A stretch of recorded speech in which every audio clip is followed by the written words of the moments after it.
नमस्कार, मी Niranjan. Easy news मध्ये आपल्या सर्वांचं मनपूर्वक स्वागत. नाईट फायर करेंगे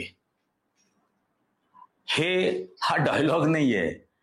हे एका संभाषणातलं वाक्य आहे आणि हे संभाषण राष्ट्रीय स्वयंसेवक संघाच्या पिढ्यानपिढ्या संघाचे स्वयंसेवक म्हणून काम केलेल्या आणि सावरकरांची जयंती वगैरे साजरे करणाऱ्या DRDO मधले शास्त्रज्ञ राहिलेल्या प्रदीप कुरुलकर या बेईमान देशद्रोह्याचं हे वाक्य आहे त्याच्या पाकिस्तानी गर्लफ्रेंड झारा बरोबर बोलतानाच.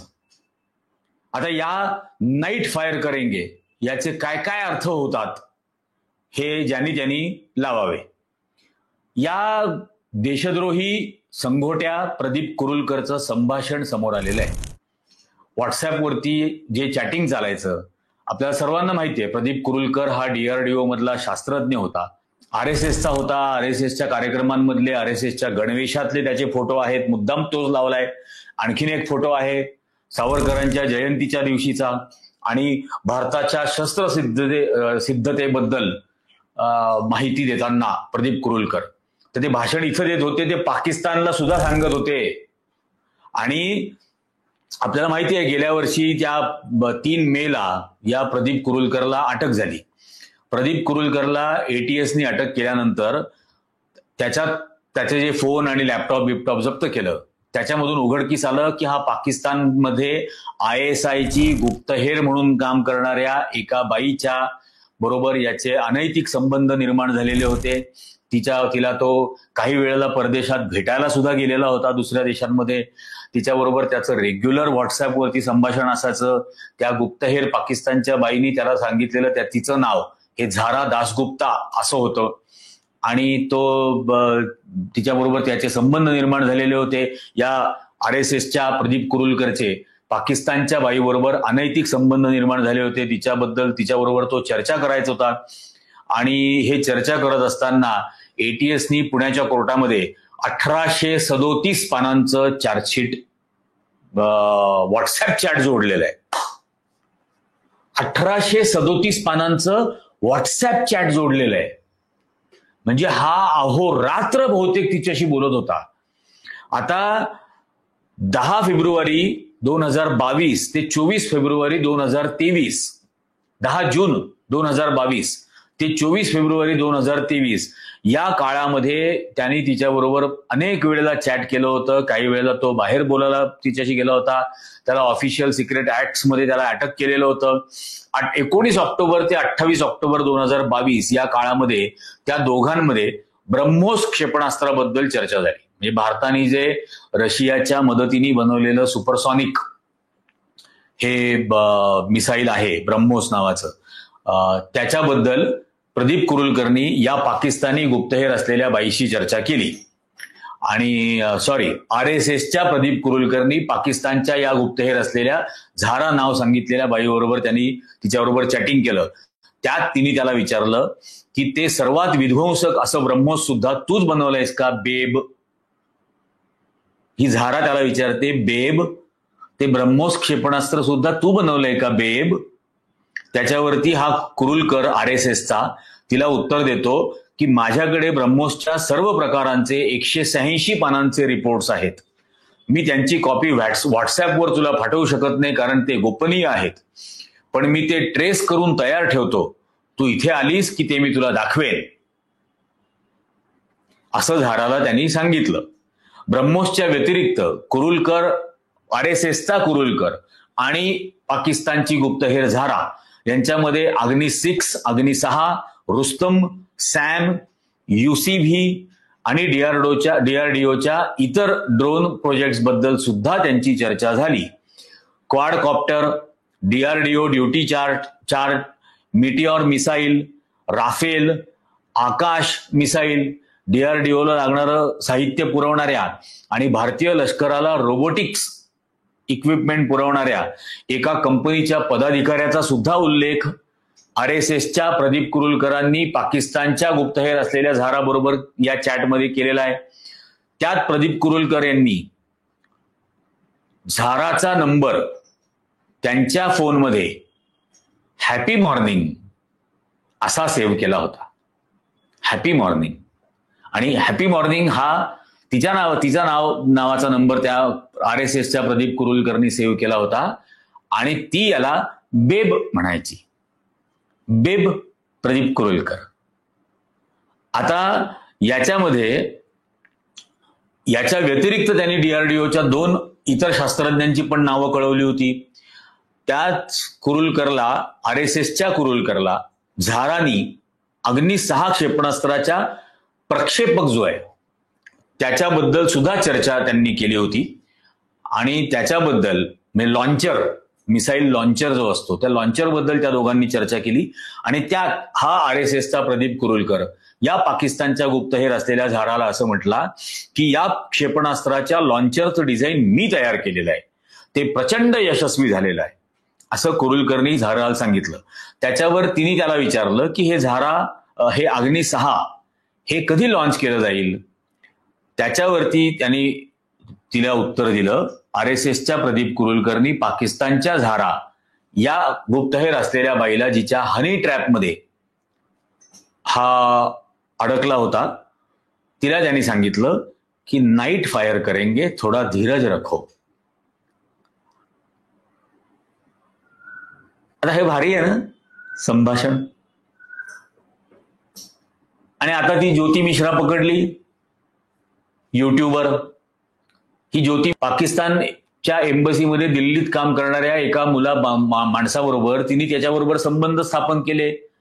त्याने तिला व्हिसा दिला पाकिस्तानचा.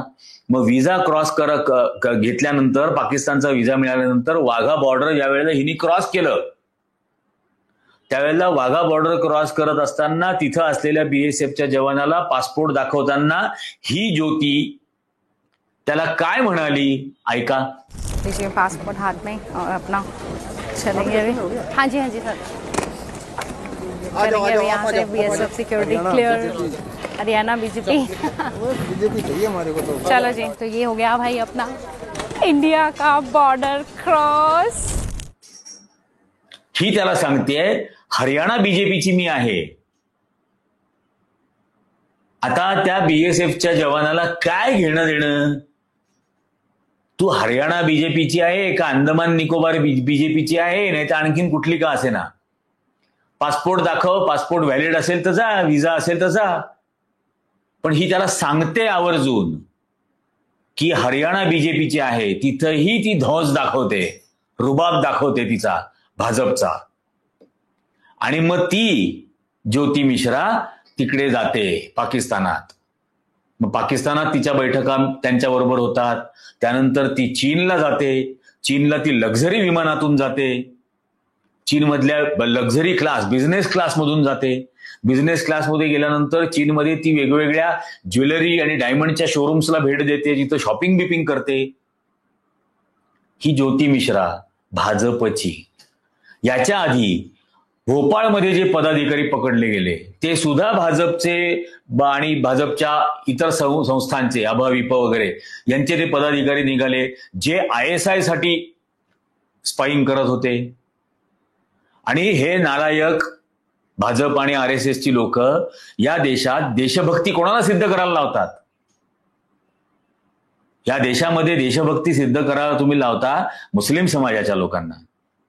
आणि देशाशी बेईमानी करणारे गद्दार, देशद्रोही हे सगळे तुमचे काळ्या टोप्या आणि चड्ड्या घालणारे, सावरकरांच्या जयंत्या साजऱ्या करणारे, भाजपची पदाधिकारी आहे हरियाणाचा असं म्हणून मिरवणारे, बिकिनीमध्ये स्वतःचे फोटो काढणारे, हिंदू संस्कृती ही पाकिस्तानची गुप्तहेर म्हणून पकडली जाते भारतामध्ये.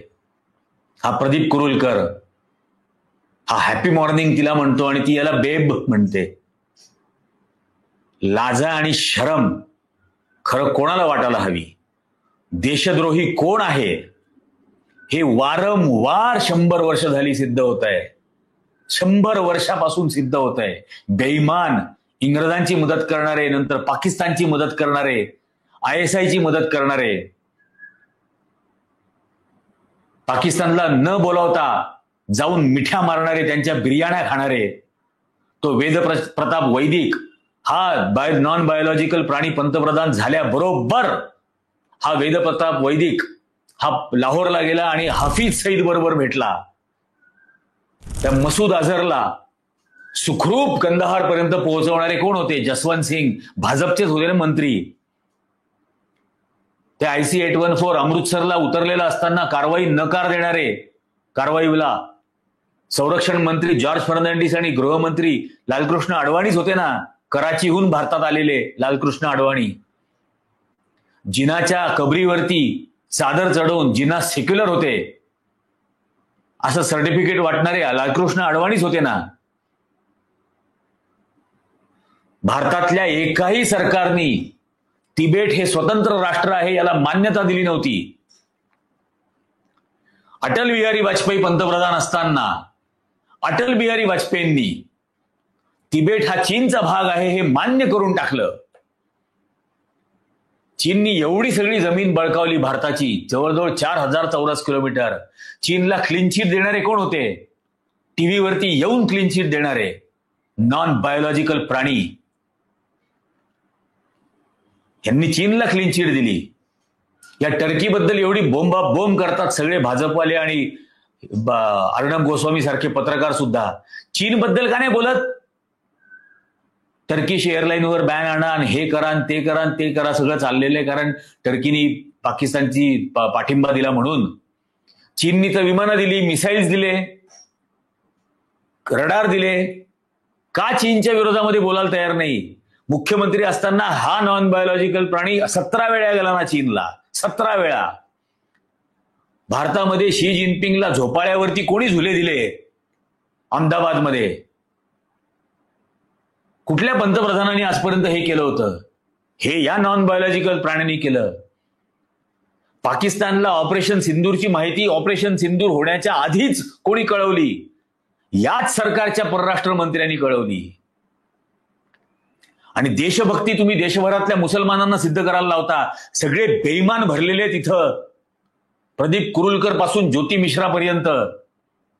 यांचं काय करायचं? यांच्याबद्दल तर थोबाड उचकटत नाही कोणाचं. ना त्या गुरांच्या डॉक्टरचं नागपूरच्या उचकटतं, ना महाराष्ट्राच्या मुख्यमंत्र्याबद्दल तोंड उघडतं त्याच्याबद्दल. आणि तो भाषण काय करतो आता की अखंड भारत करणं आमचं स्वप्न आहे. अहो, एकदा हिंदू महासभेने केलेले ठराव आणि सावरकरांनी पाठवलेली पत्र वाचा, नाही तर माझ्याकडे या, मी दाखवतो. ढोंग करतात आणि या देशातल्या देशभक्त असलेल्या मुसलमानांना तुम्ही देशभक्ती सिद्ध करायला सांगता. हे प्रदीप कुरुलकरचं हे असं संभाषण. आणि हे जितकं माध्यमात छापून येऊ शकतं इतकंच सांगितलं. हे जे 1387 पानं यांच्या संभाषणाची आहेत, 1837 पानं, 1837 पानं RSSच्या प्रदीप कुरुलकरची ISIच्या गुप्तहेर असलेल्या बाईबरोबर केलेल्या व्हॉट्सअप संभाषणाची पानं आहेत. ATSनी जोडलेली. इंडियन एक्सप्रेसनी त्याची बातमी पण केली होती. 1837 पानं, त्यातली ही 5-7 वाक्य मी सांगितली जी माध्यमात छापली जाऊ शकतात, जी छापली जाऊ शकत नाहीत सभ्यतेच्या मर्यादेमुळे. अशी किती संभाषणं हा संघाचा RSSचा काळी टोपी चड्डी घालणारा प्रदीप कुरुलकर त्या पाकिस्तानच्या गुप्तहेर बाई बरोबर करत होता. हे सगळं त्या 1837 पानांमध्ये आहे. आणि हे चारित्र्याचं नाव सांगणार, हे सांगणार साधन सुचिता, बेईमान देशद्रोही. हे इतकं भयंकर आहे सगळं. आता हे ज्योतीमुळे हे पुन्हा एकदा सांगावं लागतंय. आणि हा जो मूर्खपणा सगळा टर्किश बिरकिश चाललेला आहे त्यामुळे हे सांगायला लागतंय की चीनबद्दल तर बोलत नाही. चीन हा शब्द तोंडामध्ये यायला, जिभेवरती आणायला सुद्धा हा नॉन बायोलॉजिकल नरेंद्र मोदी इतका घाबरतो की चीन हा उच्चार आपल्या तोंडातून येऊ नये म्हणून त्यांनी सचिन, कोचीन, प्राचीन, अर्वाचीन हे सुद्धा बोलणं बंद करून टाकलं. इतका तर डरपोक आहे. आणि धैर्याची परीक्षा कोणी द्यायची? सोफिया कुरेशीने द्यायची. आणि तरी तिच्याबद्दल ट्रोल केलं जाणार. तिच्याबद्दल अश्लील भाषेत बोललं जाणार आणि हे अश्लील भाषेत बोलणारा, तिच्याबद्दल पाकिस्तान आतंकवाद्यांची बहीण म्हणणारा तो विजय शर्मा भाजपचा हा बेछूट निर्लज्ज अजूनही मोकळा आहे. सर्वोच्च न्यायालयाने नाकारणार नाही असं सांगून सुद्धा तो मोकळा आहे. अजूनही त्याला अटक केली जात नाही. ही बेईमानांची फौज आहे. तुम्हाला काय वाटतं या सगळ्या बेईमानीबद्दल, या RSSच्या प्रदीप कुरुलकर, ज्योती मिश्रा आणि या सगळ्यांबद्दल जे अभिमानाने संघाच्या टोप्या आणि चड्ड्या घालत होते, सावरकरांच्या जयंत्या साजरा करत होते आणि पाकिस्तानच्या बाईबरोबर हनी ट्रॅपमध्ये फसतात? बेईमान, तुमचं काय मत आहे याच्याबद्दल हे नक्की तुम्ही कॉमेंट करून सांगा. हा व्हिडिओ करोडो लोकांपर्यंत पोहोचवा. हे संभाषण करोडो लोकांना कळलं पाहिजे. हे किती चारित्र्य शून्य आहेत हे समजायलाच हवं. यांची देशभक्ती नाहीच आहे. हे फक्त द्वेषावरती भक्ती करणार आहेत, द्वेषावर प्रेम करणार आहेत. हे समजायलाच हवं. हा व्हिडिओ जास्तीत जास्त जणांनी लाईक करा, जास्तीत जास्त जणांना याची लिंक शेअर करा आणि सर्वांना हे चॅनल सबस्क्राईब करायला सांगा. हे सत्य सांगायचं आणि सैतानांना शर्मिंदा करायचं हे करतच राहू. आजच्या भागामध्ये इतकंच. धन्यवाद.